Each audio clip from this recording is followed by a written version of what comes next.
All right, we're going. We ready? We are? Yes. Yes. All right. Good morning and welcome to today's City Council meeting. At this point, we'll turn it over to our very capable City Clerk. This is the regular meeting of the Mobile City Council, Tuesday, January 12th. I don't have Pastor McKinnis on yet. So will a council member please provide our invocation for this morning, followed by a pledge of allegiance and a moment of silence following the pledge. Council President? Sure. Okay. Gracious Father, again, we come grateful for all of your many and wonderful blessings, asking that you look down upon this City Council, look down upon the mayor and his administrative staff, and then every citizen of this city, of this state, and of this country. Lord, I ask that you bless us as we go through times of turbulence and turmoil, and where those who would want to divide us seem to think that they've gained the upper hand, asking that you would bind us together in a true sense of family. Let us look beyond our differences and create a more perfect union. Bless the items on this agenda as they work to effectuate change in our communities. The hands and thoughts of those who work to bring these items forward and the leaders who will now decide their fate. Bless this city to be what you'd have it to be. These and other blessings we ask. In your name we pray. Amen. Amen. I pledge allegiance to the flag of the United States of America and to the republic for which it stands, one nation, under God, indivisible, with liberty and justice for all.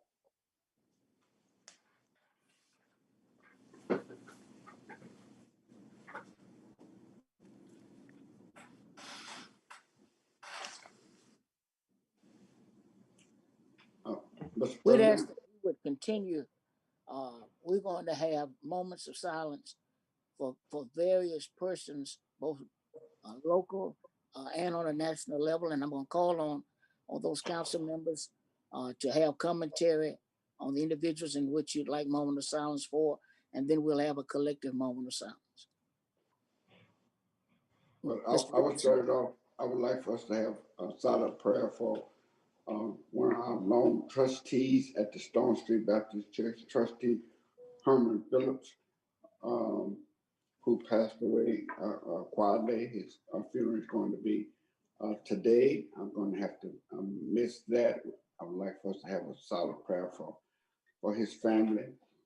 And then the patriarch of our family, the oldest member, 96-year-old Frank Adam Richardson, passed away, born in Namps. He died in Pensacola. I was at his funeral Sunday. And let's please take a moment of silent prayer for his family. Absolutely. Mr. Daves? Yes, thank you, Mr. President. I'd like to ask for a moment of silence in memory of the two Capitol Police officers who died as a result of the riot at the Capitol last week. And I'd ask that we would remember the family of Miss Paulette Chapman, a longtime community leader, owner of a daycare center that taught numerous, if not hundreds, of kids throughout the Mobile region, and just a sweet, sweet spirit that is going on to the great beyond. And we certainly want to remember her memory and keep her family in our thoughts and prayers. Is there anyone else? Miss Rich?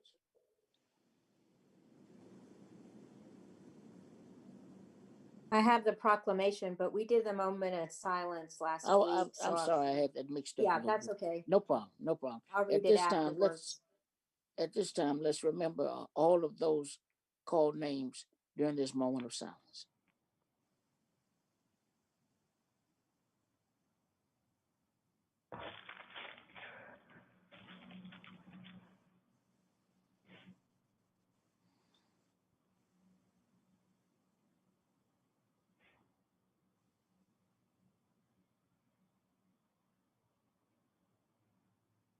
Thank you.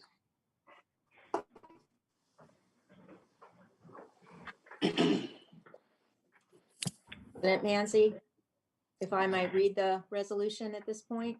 Yeah, yes, ma'am. Thank you. Whereas Pastor Fred Wolf, native of Rock Hill, South Carolina, and a longtime resident of Mobile, Alabama, born on December 5th, 1937, departed this life on Sunday, January 3rd, 2021.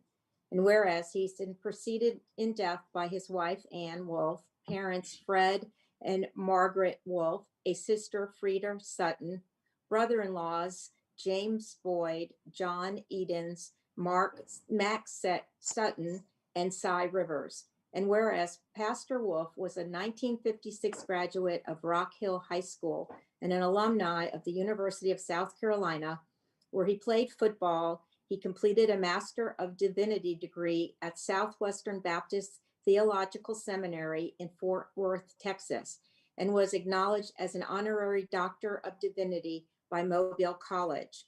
And whereas he was called to the ministry in 1957, faithfully serving for 63 years by pastoring several churches throughout North Carolina, South Carolina, and Texas. And locally, he pastored at Cottage Hill Baptist Church from 1972 to 1997. And he helped create Cottage Hill Christian Academy and started a new church, Luke 4:18 Fellowship. And whereas Pastor Wolf leaves to cherish his memories two sons, Dr. Mark and Margaret Wolf of Harum, Georgia, and Jeffrey and Brenda Wolf, two grandsons, Stephen and Lindsay Wolf, and Brandon Wolf, four granddaughters, Rachel and Daniel Tibbetts, Stacy, Jeff Walsh, Laura and Joshua Lawrence, and Kelly Wolf, 13 great grandchildren, a brother, Bill and Pat Wolf of Winston-Salem, North Carolina, four sisters, Betty Boyd of Charlotte, North Carolina, Margaret Edens of Sumter, South Carolina, Nancy Rivers of Ocala, Florida, and Jane and Bill Thomas of Greensville, South Carolina, and a host of relatives and friends. Now, therefore, be it resolved that we, the members of the Mobile City Council, do hereby extend with personal sorrow to the Wolf family our deepest sympathy and heartfelt condolences.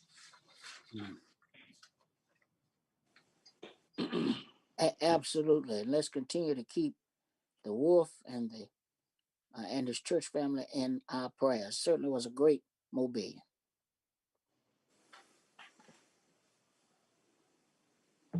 Madam City Clerk. Roll call, President Manzi, Here. Vice President Small, Here. Councilmember Richardson, Here, Councilmember Williams, Here. Councilmember Daves, Here. Councilmember Rich, Here. Councilmember Gregory. Here.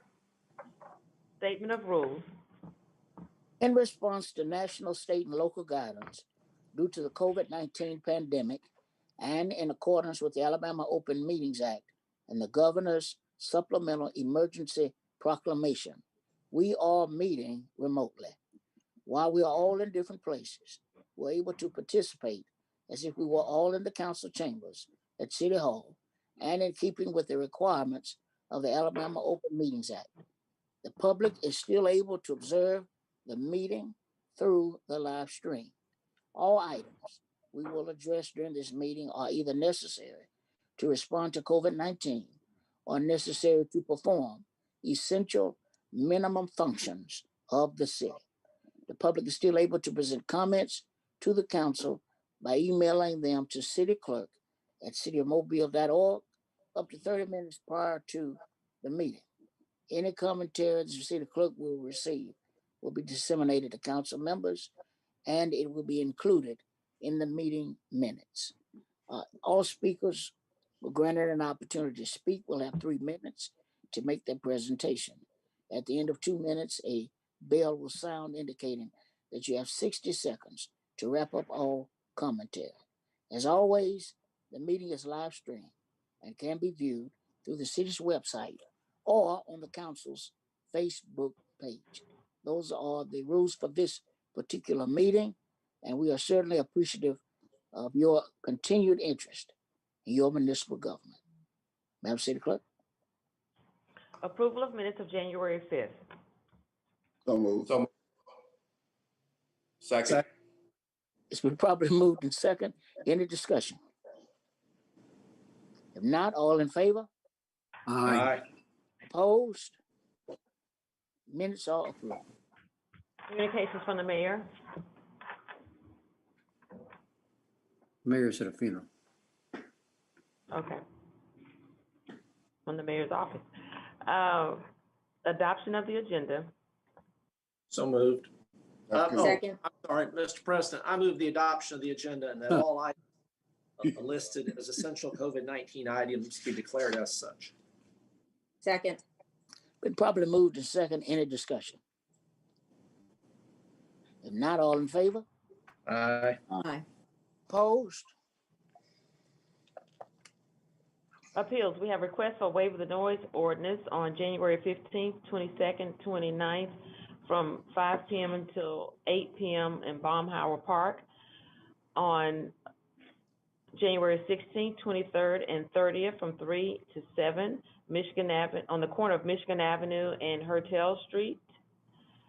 On the corner of Imogene Street and Springdale Boulevard on every Thursday and Friday in January and February. January 16th, 23rd, and 30th from 1 p.m. until 5 p.m. in Bienville Square. January 23rd from 12 p.m. until 2 p.m. on Oak Knoll Drive. So moved. Second. Properly moved in second. Any discussion? Yes, sir, Mr. President, I would just ask that the clerk make sure that the item on the agenda of the waiver at Imogene and Springdale Boulevard does not have the times. And I would ask that the clerk make sure that that's recorded in the record and that the Reverend Pope is advised of those times.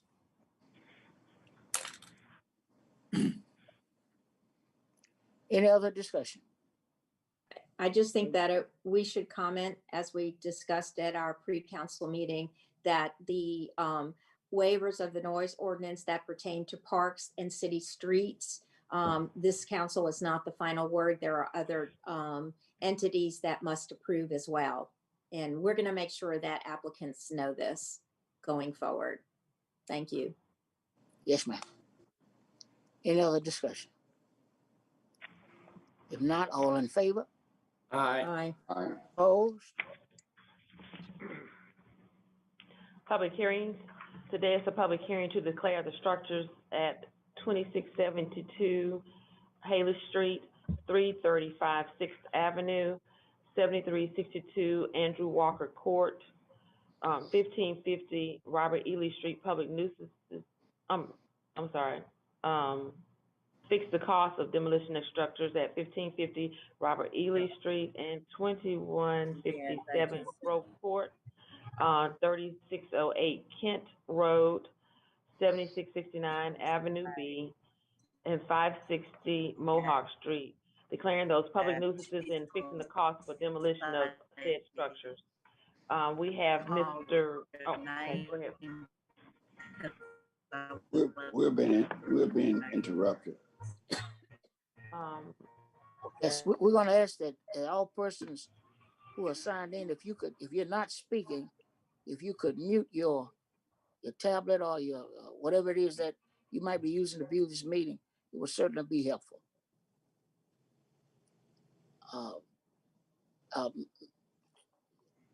Madam City Clerk, who do we have with us?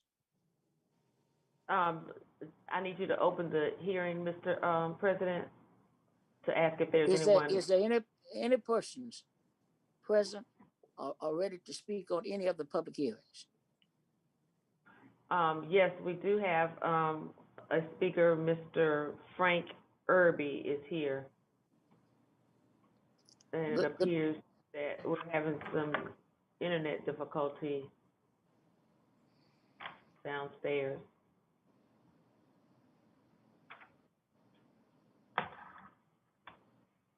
Well, either he can or he can't.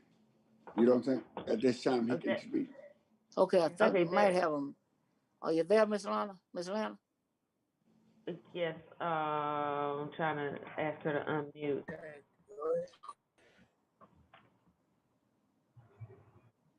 Okay, I think we might have him. Yes, I have Unmute. Mr. Frank Irby. Okay. Good morning, Mr. Irby.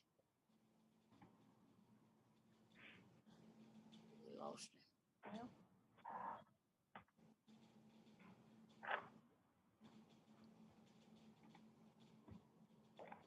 There it is. Okay. Mr. I Irby? got cut off.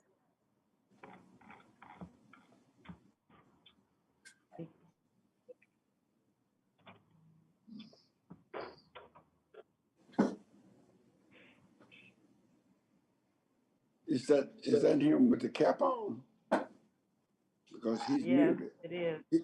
He's muted. It's not that he's muted, Mr. Richardson, they're having, internet, difficulty apparently. It's not, That may be true Yeah. too. yeah. She might have to call back in. She may have to call back, I'm asking her to call back in. Oh, so do you want us to? Okay. Is there another person who would like to speak to us? No, not regarding, the properties. He was the only one that came down. Okay. So, Mr. President, we may have to come back to that. Absolutely. Madam City Clerk, let's move forward, and then when we get some connectivity, we can take that item up. Okay. Okay, today is a public hearing. Oh, well, we won't close the public hearing then. Right. Today is, the public hearing to consider the revocation of the business license of Christopher Gully. And we're gonna have the same issue because he is also downstairs, doing business at Shotgun Party Hall on Spring Hill Avenue. We do have, Wanda Ramon here. I don't see them. Well, yes, here they go. Yes, Yeah. here I am. Be able to hear. I might have to bring them up here. Let's see if we can get the individual here.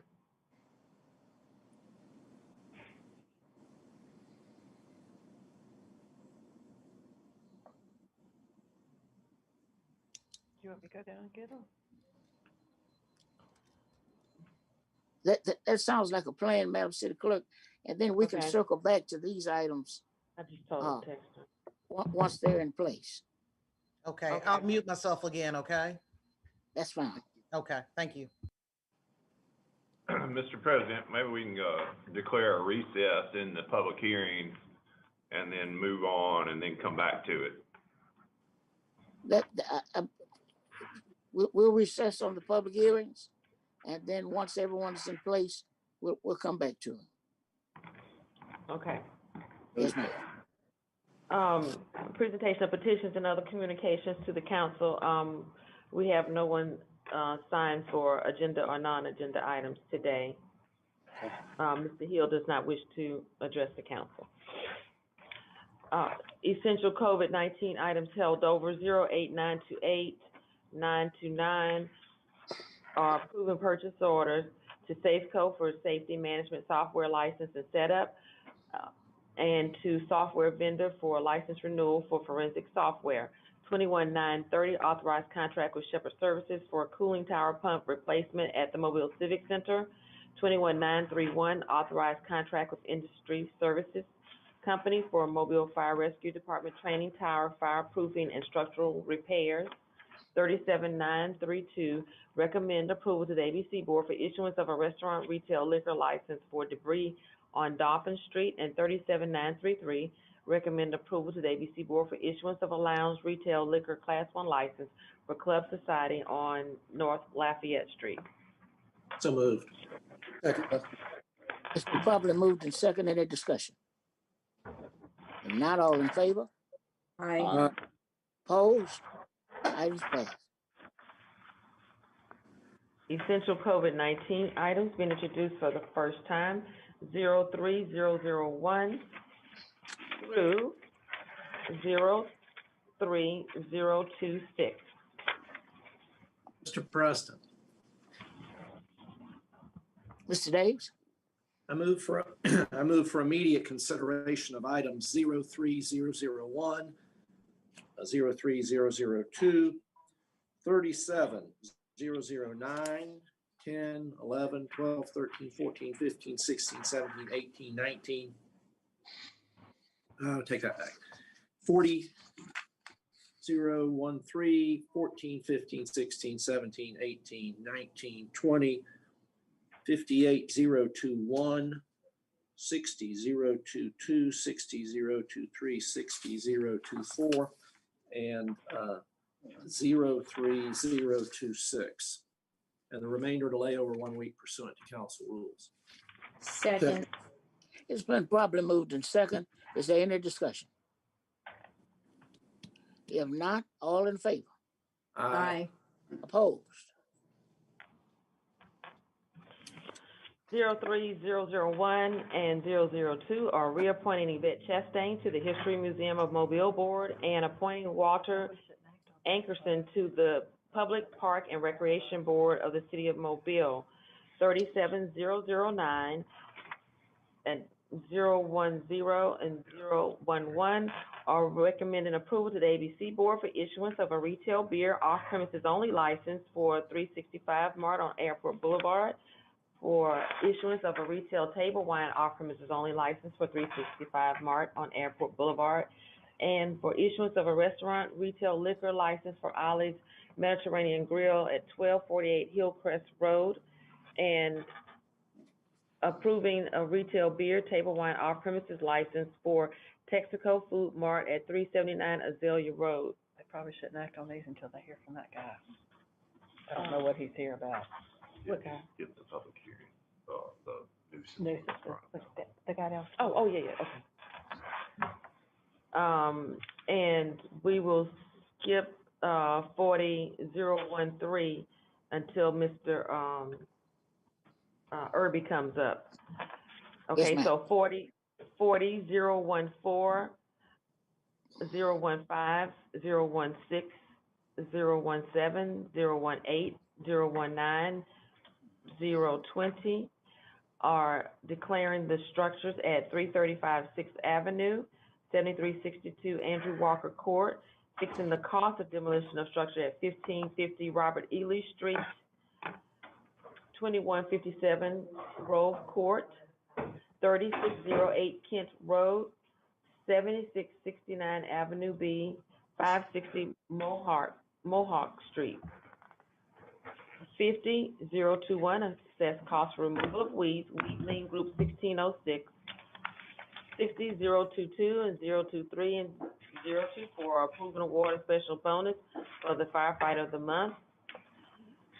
Determining appropriations to the courtyards at Magnolia Grove Property Homeowners Association, the United Methodist Inner City Mission of Mobile, serve a public purpose and approve payment.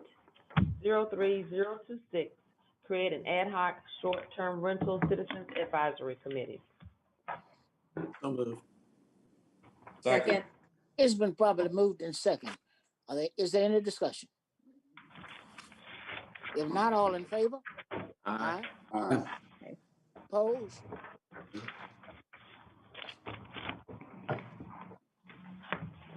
Okay. Call for public hearings, 41025, call for public hearing to rezone property located at 1901 Hertel Street, south side of Hertel Street, 210 feet west of Prairie Avenue, from R1 to R3, scheduled February 9th. So move. Second? Second. It's been properly moved and second. Any discussion? Yes, Mr. President. Mr. Vice President? Yeah, just let citizens know that this is calling a public hearing.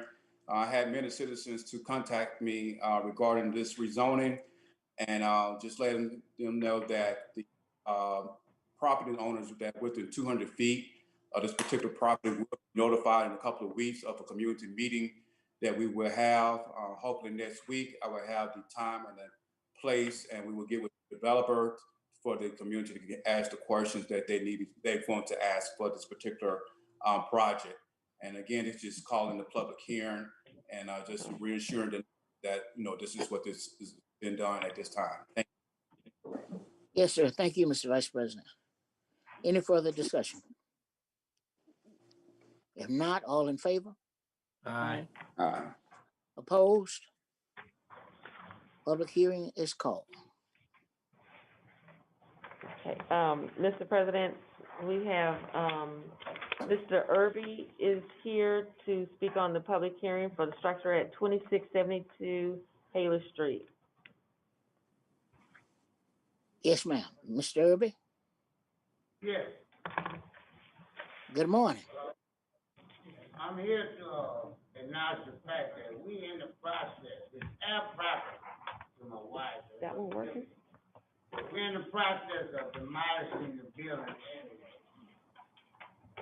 I'm here to ask if you can allow me time to get it done, it will be done. What's the address? Let me ask you, Mr. Irby, if you could you state your name and address for the record? And then what particular property are you referencing? 2672 Hayes Street, in Christ. My name is Frank Irby. I live at 622 Wellington. And so you would want us to give you more time in order for you to finish addressing issues there at the property. Yes, sir. The reason is, I've been seeking bids on it, as far as to have it done. So, they're gonna take me a minute. Approximately how much time would you think would be necessary, Mr. Irby? One or two. It's not that long. Mr. Richardson? I agree with Mr. Irby's request. I said, let's give him 2 months. If he needs 3 months, let's give him 3. How long would you need, Mr. Irby? 3 will be sufficient. I said, let's Because I give him got to 3. get with her children, they live out of town, they live out of town. So I got to get with them, let's commemorate on the crisis and get together and so forth. So 3 months would be sufficient. Yes, sir. Did you want to add any other? Did you want to say anything else, Mr. Irby? Well, I got rid of the debris and the grass and the weed. I demolished that. The only thing now, see, I got somebody interested behind the property anyway. So I'm trying to see if they want to buy it as is, or do I need to tear the building down first? Sounds good, Mr. Irby. Thank you for coming down today and letting us know. Yes, sir. So that's sufficient for 3 months? Yes, We're sir. gonna vote. Yes. We'll vote on it in a little while. Okay. Thank you. Is there anyone else that wanted to speak during this particular public hearing or any other public hearings? So we'll close the public hearings out. Okay, we have a public hearing to consider the revocation of the business license of Christopher Gully doing business at Shotgun Party Hall on Spring Hill Avenue. And we have Mr. Gully is present. Mr. President, can we vote on that last agenda item? Madam to- City Clerk, if we could, let's vote on that last one, please. Okay. We just need a motion to hold that over 90 days. 40 of 13. Right. Right. That's right. So that's Okay. moved. That's 40013, declaring the structure at 2672 Hayes Street a public nuisance and order it demolished. Motion to level for 90 days. Second. Properly moved in second. Any discussion? If not, all in favor? Aye. Aye. Opposed? Item is laid over for a period of 90 days. Did we Thank leave you any, for coming. Thank you, sir. did we leave any out when we voted earlier? Okay, That was just that one. okay, thank you. Oh, well. Thank you for coming down, Mr. Irvin. Okay, and now we'll have the public hearing we'll continue the public hearing to consider the revocation of the business license of Christopher Gully doing business at Shotgun Party Hall on 3211 Spring Hill Avenue. So we're opening up this particular public hearing. Is there anyone present that would like to speak concerning this public hearing? Yes, this is Wanda Ramon, attorney for the Mobile Police Department. Good morning, City Council. Good morning. President. I have with me Chief Batiste, and what we propose to do this morning is to present testimony and evidence from our narcotics division and also our enforcement division. So I will turn it over to the Chief Batiste, and then I will put on my witnesses for this hearing. Good morning, Council President and members of the council. Just wanted to come before you to present evidence this morning in reference to Shotgun Willie's property owned by Mr. Gully as a nuisance structure. We've beginning receiving complaints about this structure starting back in December of 2019 to present date. And so Mr. Ramon will present the reasons in the resolution for our request. Good morning, Chief. Yes, ma'am. All righty, we're gonna get started here. I'm gonna first put on Lieutenant, I'm gonna first put on our Code Enforcement Division. They will introduce themselves and we'll get started. Give me just a second to move out of the position.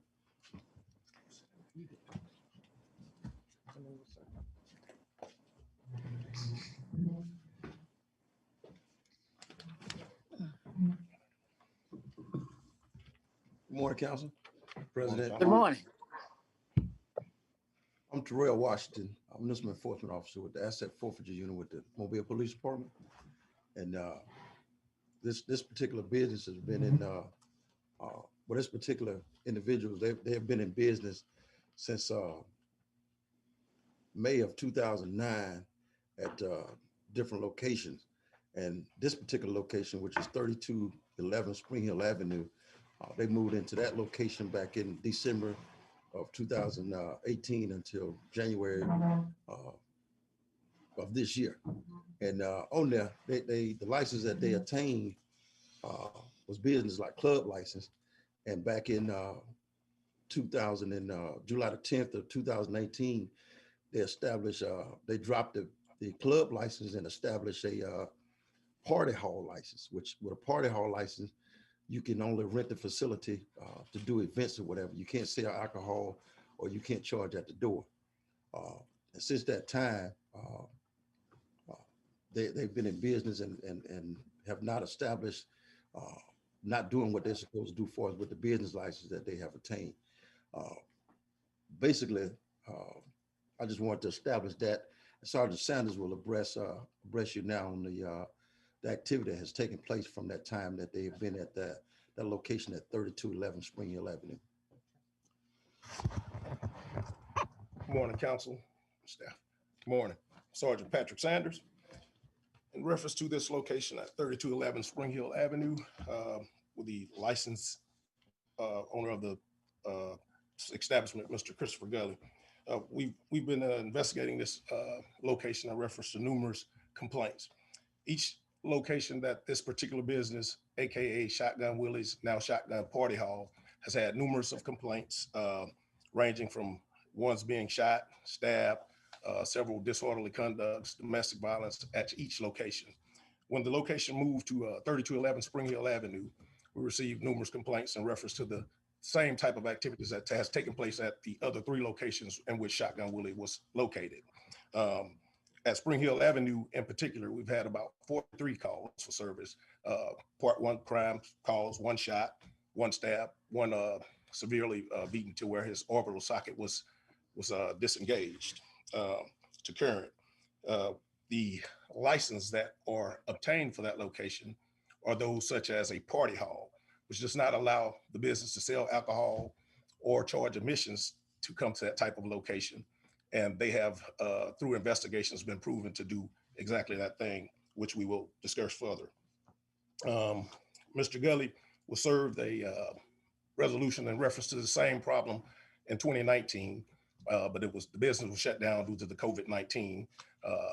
And when the business reopened, the complaints returned. And when the complaints returned, we began the investigations again, and we established the same findings of the same thing.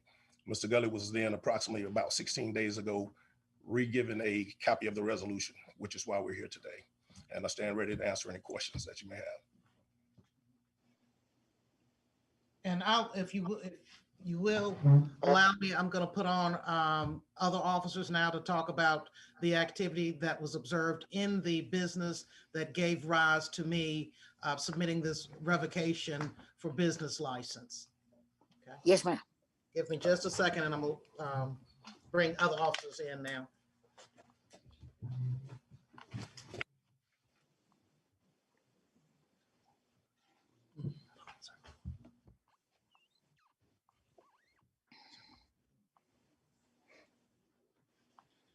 Morning, Council, Mr. President.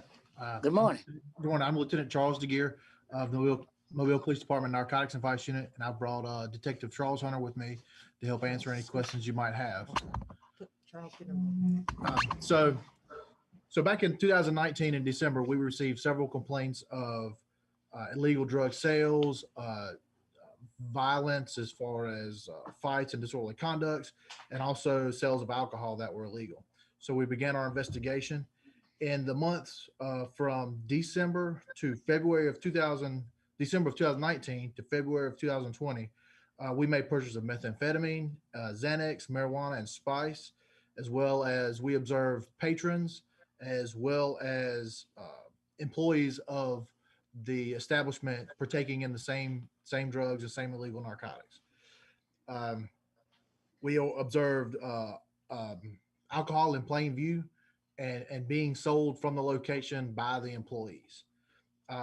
As we talked about earlier, he was served, Mr. Gully was served a resolution, and immediately after that, COVID-19 parameters were put in place, so all bars had to shut down. So that kind of solved our problem temporarily.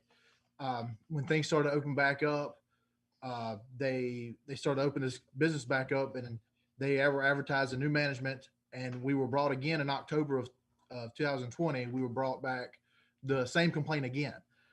So we investigated the same way, and we made some particular findings in this one that we thought a little more egregious, and we took a little more action in them. So and we have been in this club in an undercover fashion in approximately 10 to 14 times. Several times. Let's go all the way back to Friday, October the 30th. We purchased marijuana from a patron.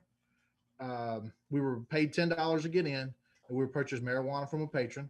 We were unable to purchase alcohol at that time, but on November the 5th, they advertised Throwback Thursdays. It was a Thursday. We were denied the bartender. We asked the bartender for a drink, but we were denied. But the bartender gave like a punch with alcohol in it. They weren't serving cans of beer or bottles that were on display with name brands, but they did serve us some pre-made punch. They were told that there was free alcohol until it ran out, or until 11 o'clock. So we went again on November the 13th, and we paid $10 again and again, and then we paid $10 to purchase vodka mixed drink from the bartender. Let's say we went in again on November 19th, 2020, and we went into that day, and we met Mr. Reginald Lewis. Mr. Reginald Lewis is the proclaimed manager. He claims to own it or own the business license, which we found in later investigation he does not. but we directly from him bought a small amount of marijuana, and we also bought ecstasy from the DJ at that location. And the Reginald Lewis and the DJ's name was LaRon McCree. So on November 20th, 2020, we again observed Mr. Reginald Lewis in the location. We observed him several times in the location constantly. He has become our point of contact there. Again, on November 27th, we paid $10 to get in. We purchased marijuana from Reginald Lewis again. We purchased ecstasy from the DJ again. And we also purchased a small pint of alcohol straight from the bartender, a bottle, and the bottle was left the club and brought to us. On December 3rd, we also paid $5 to get in the establishment. At that time, we observed liquors lined up behind the bar. Our CI again bought ecstasy from Reginald Lewis, and we then met a bouncer named William Murphy. We also purchased marijuana from William Murphy, and we purchased 2 drinks, and we were able to leave the establishment with one of those 2 drinks in our hand. So that brings us up. We kind of concluded this on Friday, December the 11th, 2020. We executed a search warrant at about 10 o'clock that night in reference to the drugs that we had been sold. We arrested 6 people there. One of them was William Murphy, who's the bouncer. We arrested him for his distribution charge for selling us the drugs. And while we were in there, we found a small ice chest backpack type thing. It had his ID in it, about 55 grams of marijuana, a THC vape, ecstasy, digital scales, and a pistol. So he was in there using that as his place to sell drugs, and he had protection in case he needed it there. Inside a club, when we hit it at 10 o'clock, it only had about 20 patrons. We've known that to have upwards of 100 patrons in at any given time. We also arrested Angela Lewis, who is Mr. Reginald Lewis's sister. She was taking money at the door as you came in. She had approximately like 75 grams of marijuana hid behind the counter where you come in. We also arrested 2 more males. We arrested two more males who had marijuana in their possession. We arrested the DJ, LaRon McCree, for his distribution, and Reginald Lewis for his distribution, his 4 distributions that we bought from him. Mr. William Murphy, we also found out, is a convicted felon with that pistol, and he's also on federal probation. So his probation officer has been aware of this and has drawn paperwork up to have him revoked. Probably end up going back to federal prison. That's kind of our recap. Mr. Reginald Lewis, when we talked to him, he told us several times that he was running the club, that it was under his management, and he should know what's going on in here. He did decline that he sold drugs. We did not find any on him that night, but we know for a fact that he has sold us drugs in the past. It seems like those patrons are the DJ, the bouncer, and Mr. Reginald were using this location for their enterprise to sell drugs. That recaps what I have. If you guys have any questions for me or Detective Hunter here. Are there any questions amongst members of the council?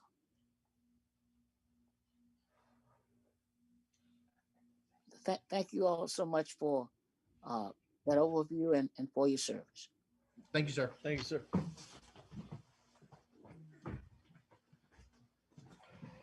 Ms. Rahman, or either Chief Batiste, is any other commentary you all would like to offer?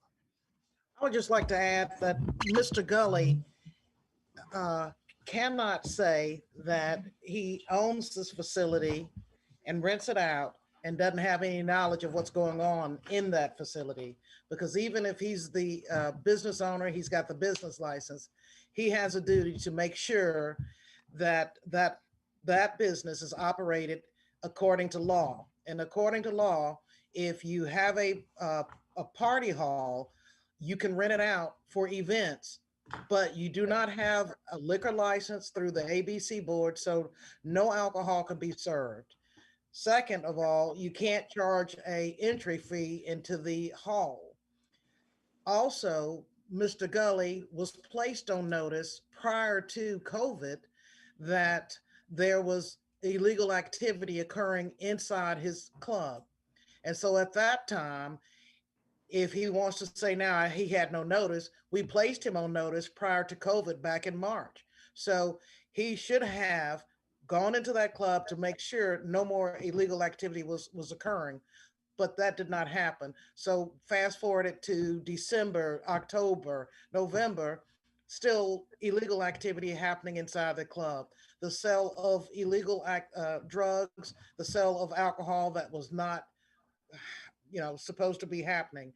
And so from our investigation now, we have arrested the bouncer, we've arrested the bartender, we have arrested one of the servers in the club, and now they're facing criminal felony cases in circuit court. And so our position, the city's position now is that that license be revoked, not only today, but for the next 12 months, that he not be allowed to have any business license in which there's going to be a club situation or a party hall or any of his stockholders or associates. Chief? Yes, ma'am. Chief, any additional commentary? I think Mr. Ramon summed it up. Yes, sir. Mr. Gully has shown that he is not going to be a good actor in our community, and the impact of his business has a very negative detriment to that neighborhood and that community adjacent to where that particular club was, and any place else that he's established a business. Any questions of either Attorney Ramon or Chief Batiste from members of the council? Thank you so much. Thank you. Madam City Clerk? Mr. Gully. Mr. Gully is present with you, right? You're on mute, Madam City Clerk. That's okay. Okay. All right, Mr. Gully? Yes. If you could state your name and your address for the record, please. Christopher Gully, 27913 Japonica Lane, Daphne, Alabama. Yeah, and at this time, you may offer, you've heard what the officers and Attorney Ramon and Chief Batiste have presented. And at this time, we're going to hear from you relative to this request. I really don't have too much to say, and I agree with the agreement of shutting it all down and the awareness of all the things that were happening in there. I really wasn't aware, and like I say before, COVID-19 of the first time, I did get awareness, but we had actually had them shut down the club actually before I was served that. And then it was the COVID-19, and then it was over. Actually, it was a partner of mine that was actually helped running it because I work and I pretty much live out in Florida pretty much the time, so I really wasn't there. Actually, I wasn't there. So actually, it was supposed to be a party hall, so as far as the alcohol, it wasn't supposed to be. It was supposed to be a party hall that was BYOB, that is bring your own alcohol, so I really wasn't noticeable. And I mean, it's a few policemen in the city that know me, and they know I wasn't there. As far as the security, the people that rent the hall out, they have their own security, they have their own police officers that they have out there. And as far as the money and the drugs and all that, I mean, I wasn't there, so I didn't notice, but yes, she's right, I should have took more concern in it, which I didn't. And, I mean, I agree with just the whole thing being just shut down. And, I would like to say, since I've been in the city and trying to see what was going on, it's on Facebook, and the people that have been arrested for this, they sending out a lot of posts, and they trying to use the name, and they opening up different locations in the city. So, I mean, if that can help put a stop to that, and I mean, that would probably be good also. I pretty much don't have. Well, Mr. Gully, I know I appreciate you being so honest and forthright. And any questions, commentary after hearing remarks coming from Mr. Gurley, from members of the council? Mr. President, Mr. Richardson? Shotgun Witnesses in District 1, we have had numerous complaints about this. And I think I'm happy to hear that Mr. Gurley has reached the same conclusion as was the recommendation coming from the police department, that it should be closed down. So that's the object, that's what the object was. So look like we reached an unanimous agreement. It appears so, Mr. Richardson. Any other persons that would like to speak during this particular public hearing?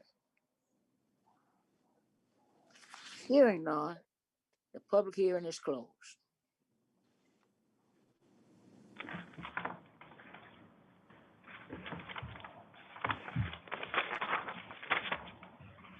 Announcement. Mr. Williams, Mr. John Charles Williams from the 4th District. I think we're all good down here. Stay warm. See y'all next week. Sound like a winner. Mr. Joel Thomas Days from the 5th District. I don't have any, well, I do have an announcement. We have a meeting of the City Council Finance Committee immediately after this, well, within a few minutes of the termination of this meeting, in order to consider regulations with respect to food trucks in the city of Mobile. Great. Ms. Bess Kasparich from the 6th District. Thank you. I want to congratulate and to say it was a great game yesterday. Alabama was just stellar in all aspects. They were firing on all cylinders. And as hard as that was for my alma mater, I really do love it when the state does bring home that national championship. And they truly lost to a powerful team. So congratulations to all you loyal fans out there. It's really a day for celebration, and we haven't had too many days for celebration lately. There will be a meeting of the Public Services Committee, but it's not till the 26th to discuss abandoned poles. We have had numerous meetings. This is another update, and that meeting will be at 2 o'clock on Tuesday, the 26th of January. Thank you. Yes, ma'am. Thank you. And roll time. Mr. Richardson from the 1st District. Yes, thank you, Mr. President. I would like to also commend Alabama for the great win. It has long been said that the South would rise again, but it would rise with all of its citizens included, and we saw what would happen when everybody is included. The University of Alabama took no prisoners. They went out on the field and mowed everybody down, got that championship, and they're heading back home. Ohio put up a great fight. They just was not strong enough. And Bess, I'm sorry that you all didn't do any better. Y'all, you tried hard, Bess. You all tried hard. I would like to announce that there will be a memorial display in memory of those who died from COVID-19, the victims of COVID-19, at the Tricentennial Park on January the 19th. And it's going to start at 4:30. And a similar display will take place all over the nation in memory of the COVID-19 victims. We are going to surround the beautiful Day Lake with candles, and we're going to place those lit candles in white bags, and we're going to surround that lake with those bags and candles. And they're going to ought to be by 4:30. They're all are going to be lit. We have asked the loved ones and friends and families of those deceased to please call our office at 208-7441. 208-7441. That's the council office. Call that number and give us the name of your loved one. And we are going to place the name of your loved one on these bags. And if you want to, you can come down and we're gonna, each bag will have a number, and we're gonna have a board out there listing all of the numbers, and you can see what bag number your loved one, you can see exactly where your loved one will be located in terms of numbers. So I called my office today to see what of the calls were coming in, and the answer was yes. They are receiving calls, but I was not satisfied with the number of calls. So I'm going to ask the citizens, if you're listening to this, and although you didn't lose anybody to COVID, but you know of someone who died from COVID, call that family and have them to call the city council's office at 208-7441 and give us that name.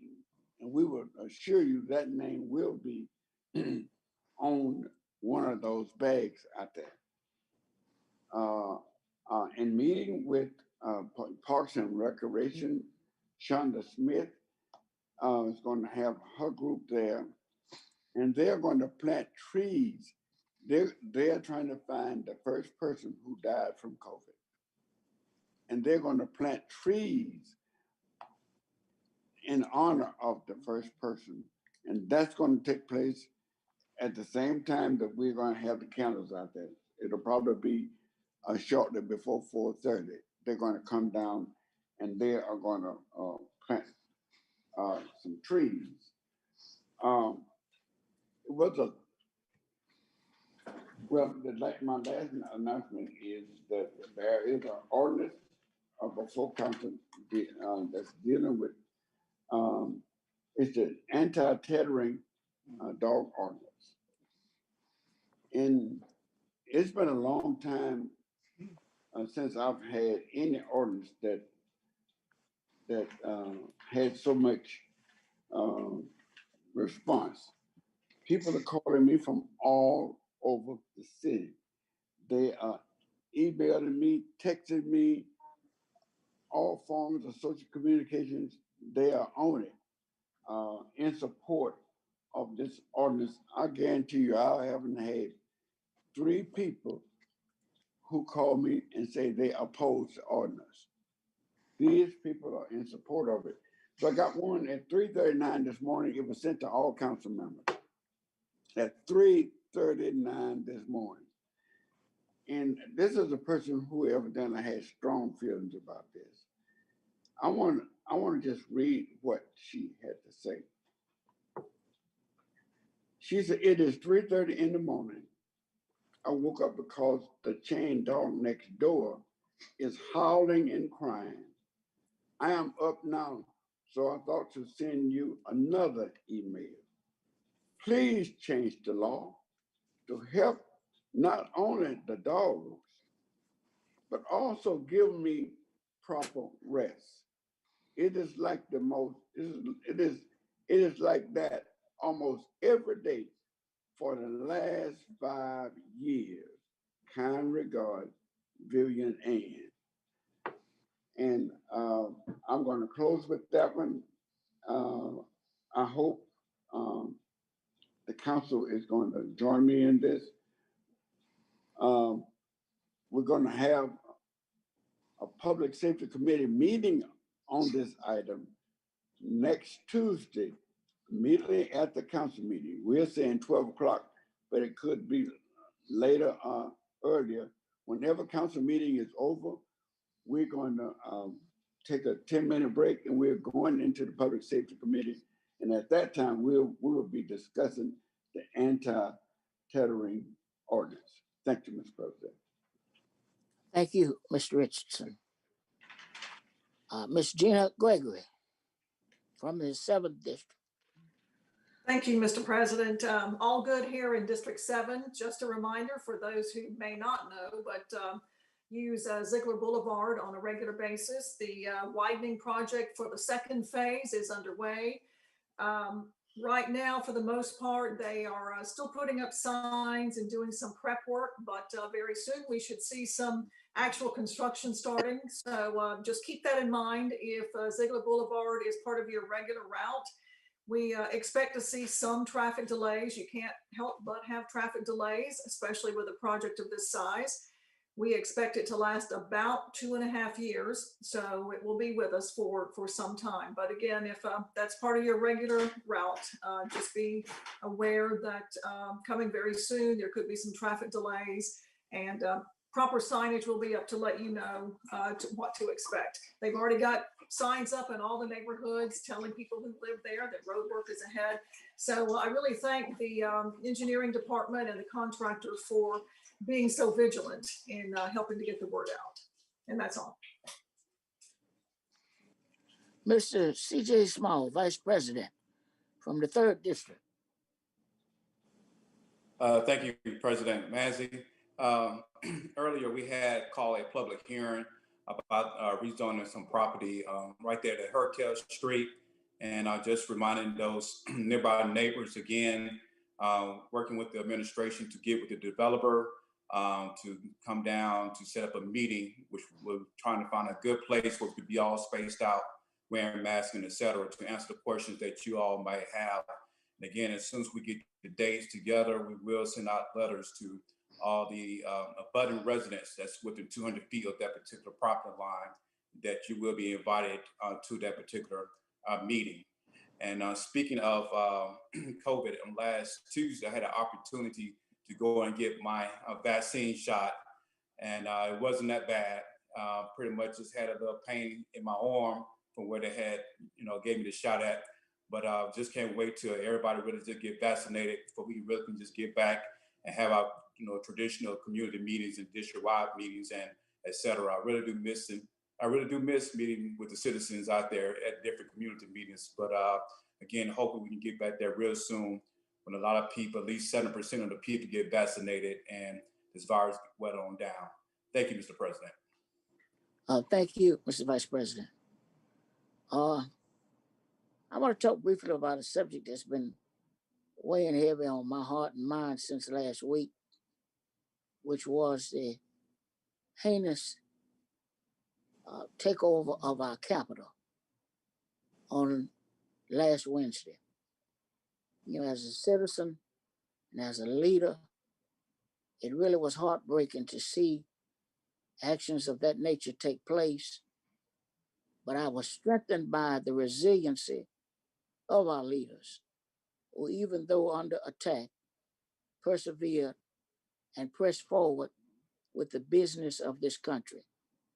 I represent probably one of the most diverse districts in this city. I have the ultra conservative to the ultra liberal, and I hear from all of them all the time about issues of importance here municipally, and sometimes even on the state national level. What we've always been able to do is disagree agreeably and then move forward as Mobilians. And that's my ultimate prayer for this whole entire country. We've come through a tumultuous election.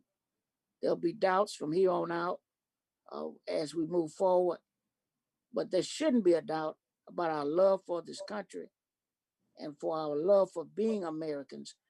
And while our democracy may have been under attack, it certainly is not broken. It's resilient enough to move past last week. It's resilient enough to move past the present moments that we're in. And it's unnecessary. And since that time, I've gotten calls, a lot of them from citizens in downtown Mobile, who are worried about moving forward on the 20th with the inauguration and other things, and sightings of certain groups that I'm not even going to give strength to by mentioning their name in our downtown community. And I want to make certain that citizens know that Mayor Stimson is aware, Public Safety Director Barber is aware, Chief Batiste is aware. They're doing what is necessary to protect any and all citizens and visitors of our community. We'll get past this impasse. We'll come out of it stronger because that's just the American way. And so I want to say to any citizen that may be feeling doubts and having fears, to go on about your business. If you see something that looks awkward, say something so that the authorities can take care of it. We don't want any vigilantes out there deputizing yourselves. Contact those who are sworn to protect us, and they will do just that. And so I want to say to citizens of District 2, just like Councilman Small, I miss the interaction. I miss the community meetings when you're getting up, giving me praise, or whether or not you're complaining about something that you're not happy about. And I'm hopeful that as the vaccines become more and more readily available, that we'll be able to get back to some semblance of normalcy. Until then, please contact the council office. You're welcome to email me at lmanzi@citymobile.org. I'm on Facebook. I'm on Twitter. I'm not trying to hide from you. My city cell is 251-509-4239. The voicemail is full. Send me a text message and I'll get back to you as quickly as I possibly can. I want to conclude by saying, Roll Tide. I'm proud of Coach Saban. The new coach at Texas is it Sarkisian? I hope I'm saying that right. To Devontae Smith, who won the Heisman and then showed out on yesterday, and to the entire team. We can all rally around a national championship team such as Alabama. So I hope they continue. I believe this is championship number 7 for Coach Saban, so we certainly applaud him for that. Let's continue to shop local. Let's continue to wear our mask. If you have to cough, cover your cough up. Who in the world do you think in this pandemic wants to be bothered with your cough? Cover it up or stay at home with your coughing. We're trying to make it to the end of the tunnel and see some light at the end of the tunnel. Let's be respectful of others as we would want them to be respectful of us. That concludes my remarks. Do any other commentary? Mr. Davis, I heard first, and then Mr. Richardson, if I'm not mistaken. Once everyone's finished talking, I'd just like to make sure we understand what time we're going to reconvene, or not reconvene, but what time we're going to convene the Finance Committee. Mr. Williams? Nope. Oh, I'm sorry. That was Mr. Small. Mr. Small. Yeah, thank you, Mr. President. I was corrected by Councilwoman Bess Rich. Is the notice would go out to 300 feet, not 200 feet, but the same list and the commission used. It's the same list that the residents will be notified about the meeting. Thank you. And thank you, Mr. No problem. Mr. Days, what time are we reconvening? We're going to reconvene at 11:55 sharp. What about 12 o'clock, Joe? 11:55 sharp. Sounds good. Do I hear a motion? Move to adjourn. There's a second. Probably move to second in the discussion. If not, all in favor? Aye. Aye. Opposed?